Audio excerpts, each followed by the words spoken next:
Hey everyone, and welcome back to another episode. So, in the last episode, majority rules, and we're gonna be building a new area. Welcome to Magic Towers Resort.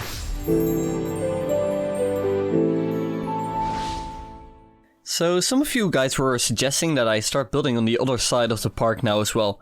Because the other two areas that we've done so far have been on the other side of the park. Of course, by that I mean the jungle area and the Arabian area as well. But to kind of keep the balance right, I figured it might be a good idea to move over to the other side, and some of you guys suggested that as well, so why not actually do that? Now, my idea for this area is to kind of go for a more sea kind of theme. However, instead of just making this area look like it is under the sea, I wanted to put it a bit more into reality. And to do so, I decided to go with a different kind of theme that can lead us to the sea. And that's what we're gonna be doing with this area. Now, this area will be kind of themed after an American fisher's village in the 1900s. So that's kind of the theme that we're going for. And with that theme, we can then go to the sea and have some cool rides based on that, is my idea. For now though, to set the tone of this area, and mostly also because we still have a great view of the Magic Towers at the center of the park, I figured it would be a really good idea to put a restaurant here at the corner of this area. After that, the area will be leading a bit further back and kind of loop around some water, because of course I want to make sure that we have enough water inside of this area, because right now I don't think we have utilized the whole water aspect of this park quite enough yet. Of course, a really good example of a park that does this really well is Disney-esque, where every single area inside of the park is based around the water. And we'll have some kind of water river running through it with boats going through it as well. I think we want to try and incorporate that more in our future areas. Of course, I kind of tried to do that with the jungle area. At the very end, I added a small little river going through the jungle. For this area, I wanted it to be a bit more prominent and a bit more of a bigger feature, by actually making a small harbor with some boats in it. Which will act as the main center point of this area, basically. Or at least the main feature, I suppose, because it isn't the weenie or something like that. Now, for this restaurant on the corner here, I wanted a very small terrace that people can sit at. But the overall building will have kind of a more industrial theme to it. It'll be made out of stones and be a pretty large building, of course, because it's a restaurant, so we need a lot of seating inside as well. And I'm drawing some inspiration here from a building in American waterfront at Disney-esque, the park in Tokyo. They have an area that's also based on America in the 1900s, and they have things like a large cruise ship sitting there as part of the theming. It's not an actual ship, by the way, but it is laid out in such a way that it seems to be in the sea, because Disney-esque is right next to the sea. So basically, let me explain that a bit further. American waterfront in Tokyo Disney-esque is an area based on New York in the 1900s. Well, it is starting to become a very bustling city with an important harbor, I think, as well. The area there sits right next to the sea with a view of the sea as well. And inside of the water that's right next to the area, you have the large ship. A steamship, if I'm not mistaken, which fits the area very well.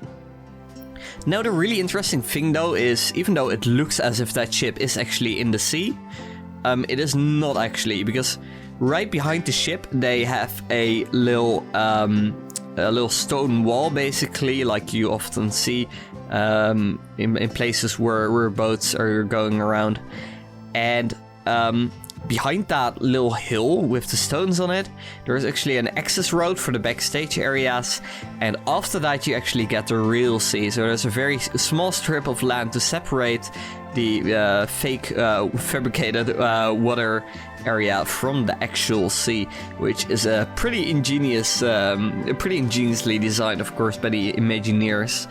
I definitely recommend looking that up because it's a pretty convincing illusion from what I have seen. Anyway, so that's not what we're going for in this area. We will not be building a very large ship.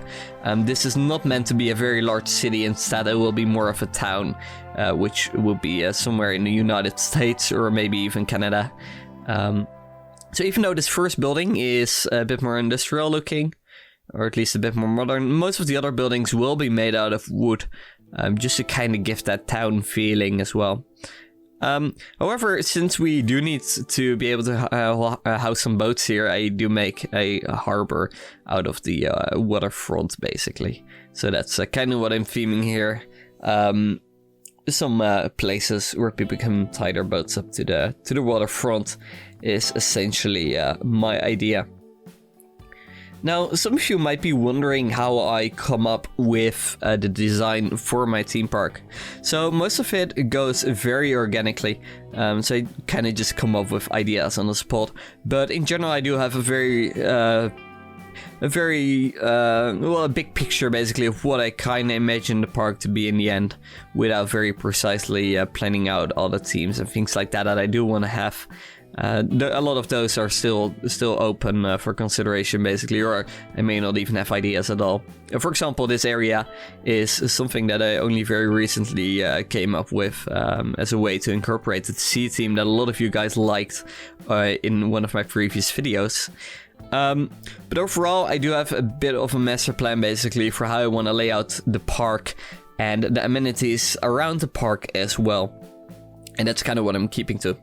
Now, if you want to learn more about that, there are not a whole lot of resources to go by.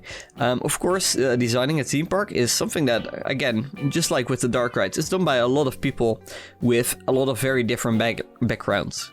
Of course, you have your design team that makes pretty pictures and comes up with some ideas for what the area might look like to the guest, but that's only a very small part of actually making a theme park, and I think that's very important to keep in mind. And while I'm saying that, I need to look something up because I know another great resource. But one resource that you can look out for is the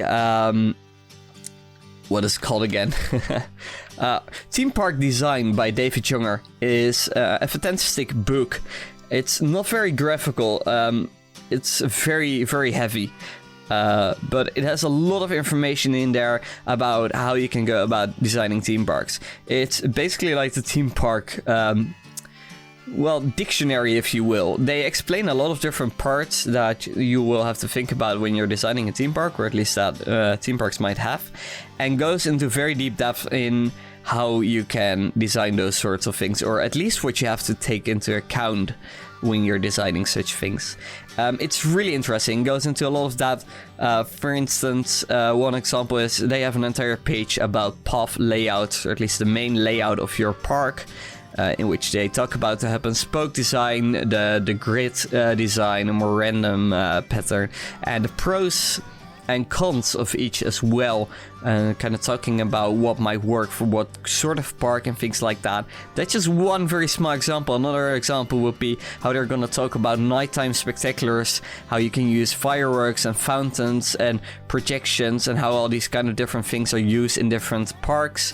And there are several quotes from Disney Imagineers in that book as well that they use, but they mostly take Universal and Disney as the large examples, of course, because for theme parks, those are basically the top theme parks that we have in the world right now.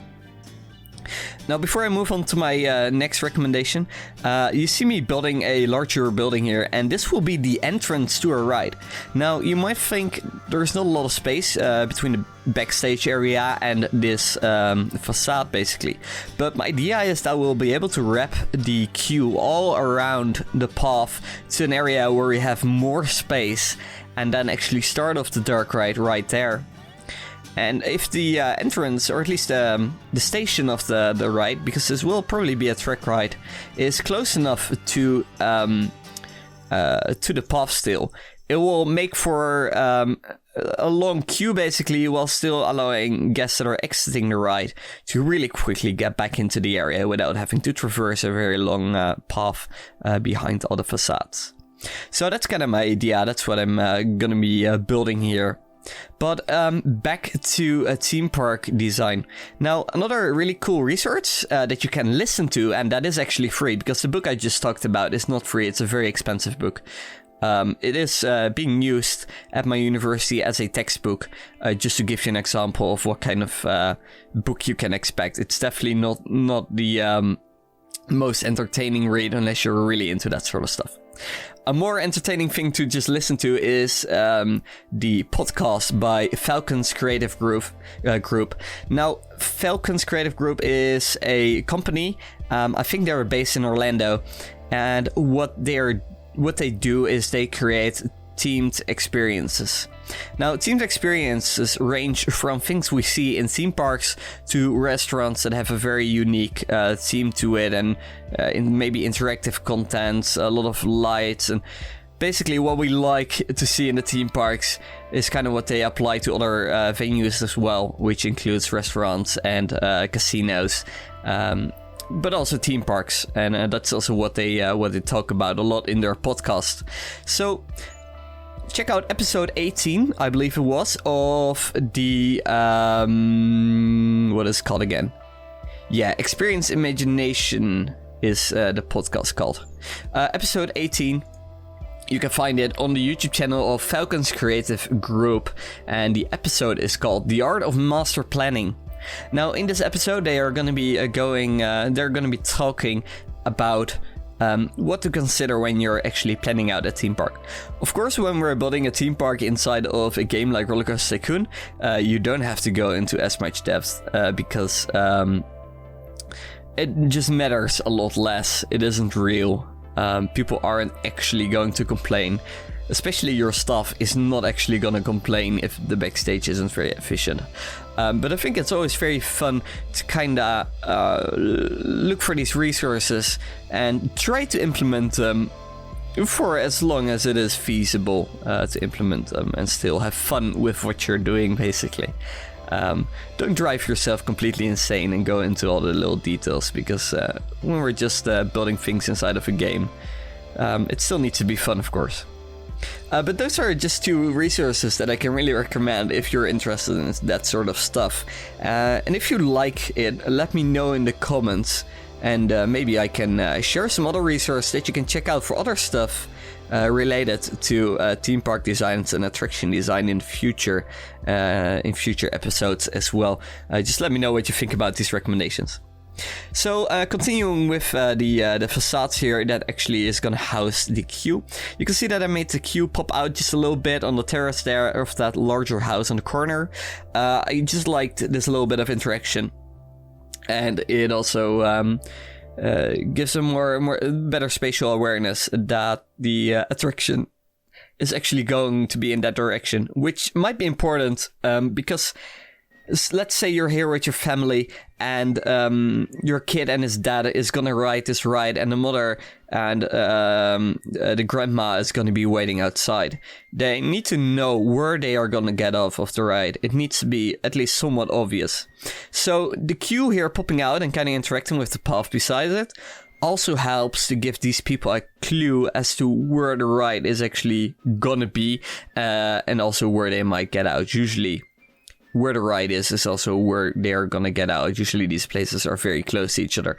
Though there are some examples where this is not the case. I think one example, for instance, is... or at least I remember the path leading from Excalibur in Move Park, Germany. When you exit the ride, which is a themed river rapids with some indoor dark ride sections as well. It's very interesting. Just look it up. They recently rethemed it. It has a very long path from when you exit the boat all the way back to the outside, basically, of the show building. So that might be a bit more confusing, though they do lead to the same area as where the entrance is, or at least roughly to the same area. So that again is fine, as long as the entrance is close to the exit, or the ride is visibly close to the exit. Just so these people that are not going to ride actually know where they're going to find their loved ones or friends, basically, when they get off the ride. So that's something to consider. In this case, I don't think it matters too much because the distance is very short. But there might be something to keep in mind, and I kind of like how this... I think we have a bit of a solution for that built into this. Just a little rock there on the corner. Now, I think I'm going to change up a bit of the waterfront on the other side, because having the man-made waterfront on both sides of the water makes it look a bit too much like a canal, which is not really what I'm going for. I would prefer to keep it a bit more natural. So in a future episode, I might actually switch out one of the waterfront sides for a bit more of a natural version.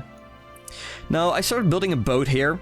Let me know what you think, or if you have any ideas on how to improve it, because I'm not sure if I quite like it yet. I think it's missing something, so I may have to change it up just a little bit. It's a start, I think, but it's definitely not great yet. I haven't built a lot of boats yet, so let me know if you know how to improve it. On the corner here, I'm building a little church, which I think would be pretty typical for the area, or at least the country and the area that this area would be based on. So just a small little facade. Now, my idea is that this facade might be able to house the ride that we're going to place behind this. Though I'm not sure how much space that is going to take in. So we may have to expand into a different direction as well to house the entire ride. But I think we're definitely going to utilize the space behind here. Though we do have to make sure that we can continue the backstage path. So we don't have all the space in the world. Because, of course, on the other side, we also have the bus station. Now, that's enough for the American waterfront area that we have going on right now. If you have a name suggestion for that area, by the way, just let me know.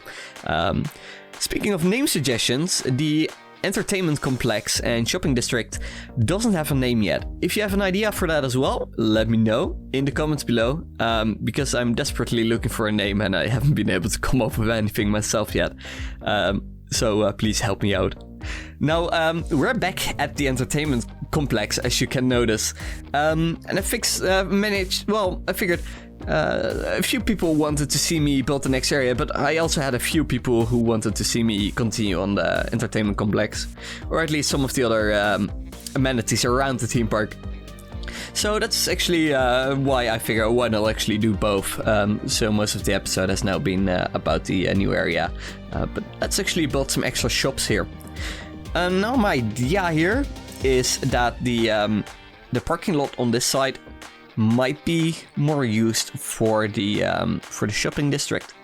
Though I'm not sure how that's gonna work. If we look at Disneyland Paris, for instance, the parking there costs about 35 euros, if I'm not mistaken, which is very expensive. Now, of course, they also have an area where you can shop for free. You don't need an entrance fee for that. But of course, when the parking is 35 euros, it's not gonna be very... well, I don't think people actually go there just to go shopping there, and that's a bit of an issue. Now, what they did in Orlando is the shopping district is actually pretty far from the theme parks, and I do believe the parking there is free. And the way they then fix it is by not having a lot of transportation options to go from the shopping district to the theme parks. Because of course you would be able to park there for cheap, or at least free. I'm not entirely sure about that. If you then take the monorail or the bus, there's not a monorail there, but just as an example, if you then take the bus to the parks, you would essentially be able to park for free and only have to do a 5-minute bus drive or a 15-minute bus drive to get to the park, and that way prevent the parking fee, and that's of course not what they want at the park. So instead, they just offer very few options actually transport yourself from one side to the other. And I think they also have some time limitations to try and prevent people from doing exactly that. Now, with the entertainment district being right next to the park, we can't really do anything about that.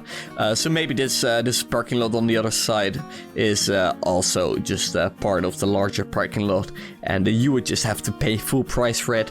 And we'll just make the parking district basically only for visitors of the theme park, or the entire resort when they're staying in the hotel, because it wouldn't be very very fun for other people to go here if the parking fee is so extremely high. Now I built a store there. Might be just another clothing store or something else. I think multiple stores will fit in there. I think that's some nice window space, and it's one of the first buildings you see when you get off the parking lot, so yeah, I think some bigger store brands might actually be located there. So that's kind of my idea. Now, with this area I also wanted to incorporate some kind of water feature, so I'm just going for a little canal down the center, essentially. And then on the other side, we can start building some more shops and maybe some more restaurants, because right now we have a lot of shops, but not a lot of restaurants yet. But let's actually fix that. We're gonna fix that in a second. We're gonna build a little restaurant. So far I've really been going for this Spanish theme with the white buildings and the, well, what is it, salmon colored roofs basically. But I think we can kind of switch it up for some of the other buildings, because I'd imagine this shopping district to not only be property of Magic Towers Resort. Of course, we would never have enough products and merchandise to justify such large shopping district. So instead, just like at City Walk in Universal Studios Orlando, instead you have shops from just different brands that are located there. Now, this also means that you can kind of switch around some of the themes of the building a bit, because it doesn't all have to perfectly fit together. It wouldn't be very natural if it was either. So that's what we're gonna do with this restaurant. It's gonna be definitely a very different kind of theme. I think it has a very open feel to it, but it's definitely nothing like the Spanish architecture that we've had so far. Instead, I think this might fit more towards the south of the United States, on the coast sides, basically. I think that's kind of where you find these sorts of buildings right now. So on very large built windows, I want to experiment with some different kind of windows. So I made a lot of horizontal beams basically by stacking different kind of wall elements on top of each other, at least very low wall elements that have glass in them, on top of each other, just to create these lines. And then I used the poles to create a line down the middle as well to make a more convincing window basically. And the roof is going to be very basic. This is only going to be a one-story building. Reason being, you have the parking lot there when you're looking towards this area. I didn't want this building to actually block the entire view, so instead you'll be able to kind of look over it and see what might be behind it a bit as well. So that might be plants, that might be a building, who knows. I'm not entirely sure yet how we're gonna fill up the rest of this area. So for this episode, this restaurant right here is the only building, or at least the only two buildings are these two buildings we're gonna add to the shopping district, and then in the future I might come back to it. Now, not the next episode though, because in the next episode what I'd like to do is actually build the large e-ticket ride for the American waterfront area. So definitely stay tuned for that. It's gonna be super exciting, and then in a later episode we might come back to the shopping district. Anyways though, I think that's about it for this episode. Thank you guys again so much for watching. Leave a like if you like this video, share it with your friends, and always let me know in the comments what you think, or if you have suggestions as well. I'd love to hear what you think. Anyways though, that's about it for this episode. Thanks so much for watching, and I hope to see you guys in the next one. Bye bye!